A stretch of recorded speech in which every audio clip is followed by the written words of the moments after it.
ನಿಷ್ಠಾವಂತ ಕಾರ್ಯಕರ್ತ ಇದ್ದೀನಿ. ಸುಮಾರು 40 ವರ್ಷದಿಂದ ಕಾಂಗ್ರೆಸ್ ಪಕ್ಷದಲ್ಲಿ ಕೆಲಸ ಮಾಡ್ತಾಯಿದ್ದೀನಿ. ನಾನು ಹೊಳಲ್ಕೆರೆಯವನು, ಹೊಳಲ್ಕೆರೆ ಚಿತ್ರದುರ್ಗ ಜಿಲ್ಲೆಯವನು, ಮಧ್ಯ ಕರ್ನಾಟಕದವನು.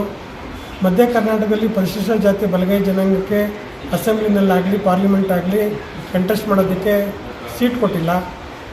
ನಾನು ಇಂಜಿನಿಯರಿಂಗ್ ಪದವೀಧರ. ಇಂಜಿನಿಯರಿಂಗ್ ಓದ್ಕೊಂಡು ನಾವು ರಾಜಕಾರಣಕ್ಕೆ ಬಂದಿರೋದು ಆಸ್ ಎ ಸ್ಟೂಡೆಂಟ್ ಲೀಡರ್ ಆಗಿ.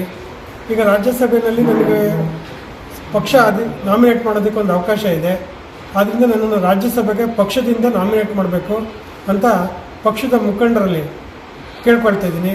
ನಮ್ಮ ರಾಹುಲ್ ಗಾಂಧಿ ಅವರು, ಸೋನಿಯಾ ಗಾಂಧಿ ಮೇಡಮ್ ಅವರು, ರಾಹುಲ್ ಗಾಂಧಿ ಅವರು, ನಮ್ಮ ಕೆ ಸಿ ವೇಣುಗೋಪಾಲ್ ಅವರು ಮತ್ತು ಮಲ್ಲಿಕಾರ್ಜುನ್ ಖರ್ಗೆ ಸಾಹೇಬರು ಎಲ್ಲರೂ ಸಾಮಾಜಿಕ ನ್ಯಾಯದಲ್ಲಿ ಬದ್ಧತೆ ಇದ್ದಂಥ ಪಕ್ಷದ ನಾಯಕರುಗಳು.